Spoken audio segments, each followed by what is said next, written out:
to the fragments that Mr. Trevor Rhys-Jones has remembered, there wasn't excessive speeding, and there wasn't certainly a drunken driver at the wheel. But there is some interesting things that have come forward since this whole tragic event happened regarding what Mr. Henri Paul used to do to earn a bit of extra cash. Well, there's certainly plenty of evidence now to suggest that Henri Paul was an asset of both British and French intelligence. We know he was working for the DST, which is the French internal intelligence equivalent in many respects to Britain's MI5, because he had DST phone contact numbers in his address book. They found those after his death. So we know he was working for French intelligence, but the evidence seems to suggest he was working for British intelligence as well. Richard Tomlinson has stated he's seen files with, he thinks it was Henri Paul's name, working for MI6.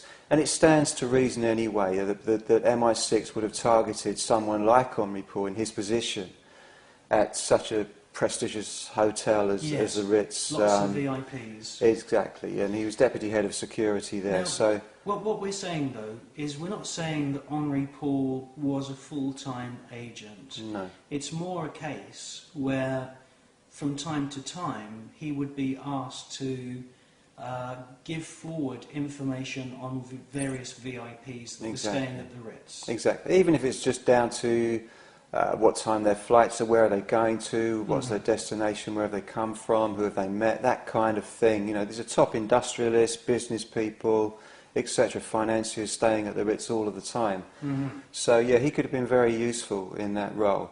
You know, the evidence certainly suggests that he would have been at least, like you say, a part-time asset of British intelligence as well as French intelligence. Now, it's been revealed that fairly large sums of money were in Henri Paul's possession in various bank accounts. And I believe that his normal annual salary was the equivalent of about £20,000 a year. It was equivalent to about £20,000 a year. But how much money was found in the various bank accounts that he owned? In total, around £170,000 deposited in cash, largely in deposits of around about £4,000, which is about the legal limit in France. If you deposit cash deposits of say 8, 9, 10, 11, 12,000 pounds, then there's an immediate inquiry. The bank is kind of obliged to inform the police about that. So all of these cash deposits are just below the legal threshold in France. In the last 8 months of his life, he deposited around £40,000 to £44,000 in cash, when he's only earning £20,000 a year. So that's more than double his salary. Now, he'd have to save up really hard, wouldn't he? Well, pretty much. You'd think so, huh? Yeah, absolutely. So it's fairly obvious from the people I've spoken to anyway. Most intelligence operatives, Richard Tomlinson himself has said that is standard procedure. David Shaler has said it's standard procedure. My contacts have said standard procedure to pay someone around about £2,000 or £3,000 in cash for services rendered. It's fairly consistent. Well, when we're talking about cash in plain envelopes, of course, Henri Paul's employer, Mohammed Al Fayed, did actually prove, you know, and actually testified in a court case that not only Henri Paul was willing to take cash, but also British MPs were willing to take cash in the famous Cash for Questions case. Indeed.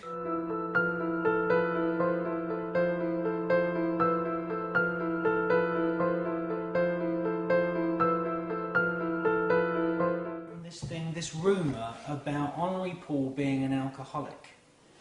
I find that interesting because when they went to his apartment and they looked in his fridge, he was the only thing that he seemed to ever be addicted to was Coca-Cola.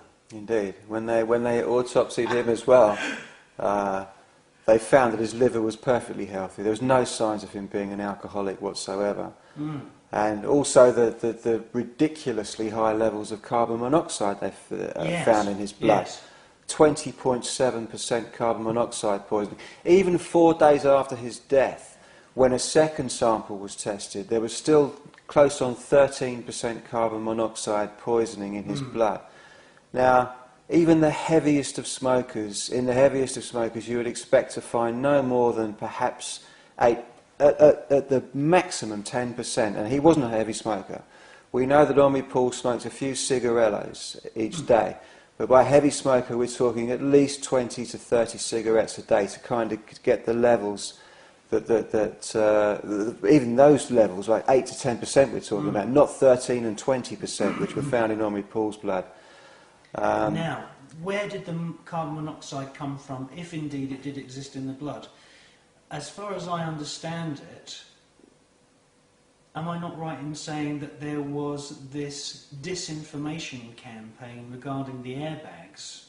Yeah, indeed, yeah. And people started stating in the press that the airbag was full of carbon monoxide. Is that true? Indeed, yeah. The French inquiry found, when they concluded the inquiry, they found that, or they put forward their conclusion was that Henri Paul had this amount of carbon monoxide in his blood due to a combination of smoking and the airbag splitting on impact and him taking in a huge lungful of carbon monoxide. Well, if they'd have bothered to phone up Mercedes-Benz and find out, is there any chance of there being carbon monoxide in your airbags, they would have found out that there is, for obvious reasons, Mercedes do not put carbon monoxide in their airbags. So there was no chance of it being the airbag. Even Britain's foremost crash expert, Professor Murray Mackay, who I interviewed personally at Birmingham University, just laughed at that conclusion. He said it's absolute nonsense because it's known that there is no carbon monoxide in Mercedes airbags. So as far as that point is concerned, we can say that whoever wrote that part of the French report had either not done their research or that person was playing their role in this general disinformation campaign that said that Henri Paul was an alcoholic or he was drunk when he went into the car, Henri Paul was speeding. The French report itself is a question, isn't it? Especially as far as Henri Paul is concerned. It's a joke. It's a complete joke. Yeah, I think a complete whitewash, and I think that's what it was designed to be from the outset. Does anyone at all know where he was before he turned up for work that night? Well, it's a complete mystery, a complete and utter mystery. Not even any of his close friends? Or nobody knows where he was. There are a couple of reports that have been put forward, but he was working all day. He was there at Le Bourget Airport to pick Diana and Dodie up in the afternoon, but he left work at 7 o'clock, presumably thinking that was his day finished. So Dodie Fayed called Henri Paul, or got the Ritz manager to call Henri Paul back on duty at 10 o'clock in the evening. But between those hours of 7 and 10 in the evening, nobody knows where Henri Paul was. A couple of people, including Richard Tomlinson again, have suggested he was probably meeting up with his intelligence handlers. Also Gerald Posner, a very high-profile investigative journalist in America, says that his NSA contact said very definitely that Henri Paul met up with his French intelligence handler during those hours. So, but there is no solid, tangible evidence of where Henri Paul was between 7 and 10 that night. Well, all we can do is speculate. I mean, my hunch about it is that, we know that Henri Paul had these amounts in his bank account, and nobody on £20,000 a year could save up that amount of money without being the world's best saver. And my hunch is that lost 3-hour period, being a Frenchman, he would have probably had dinner around 7 o'clock, but then he would have probably received an instruction, probably another payment, and my speculation is that would have been an instruction to take a particular route. I think that as well. That all the evidence that we have managed to gather suggests that that's the case. In a particular way, down a particular route. Yeah, down the route that he went, because there's no other explanation really as to why he would have taken that route. It was driving completely away from Dodie's apartment, which was his destination. And he was found with an envelope full of money on him that night. You know, he had the equivalent of around $2,500 in his pocket on that night, again consistent with a payoff indeed.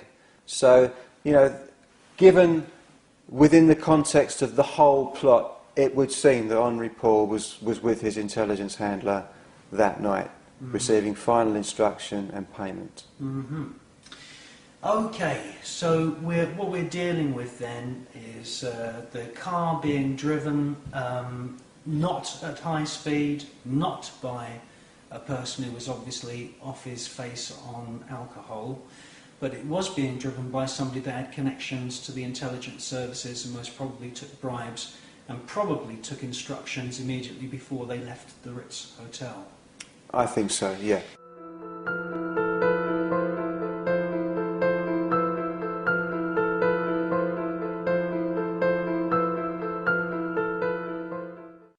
When you wrote your book with John Beveridge, you actually did some research and discovered that certain techniques exist for assassinating people, and in recent years, I think you say in your book that in, say, the last 20 years, it's sort of become kind of the in way of killing somebody is by organising a car accident.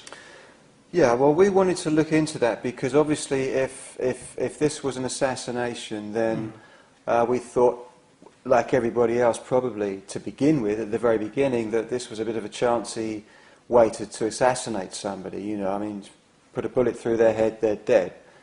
Car crash, they could possibly survive. So we looked into that and to see if we could find any other instances, and we found several instances. I suppose the most high-profile instance we found of another assassination by road traffic accident was an incident reported by Sir Ranulph Fiennes. Now, Sir Ranulph Fiennes is a personal friend of Prince Charles. He's the world-famous explorer, but he's also a former SAS officer.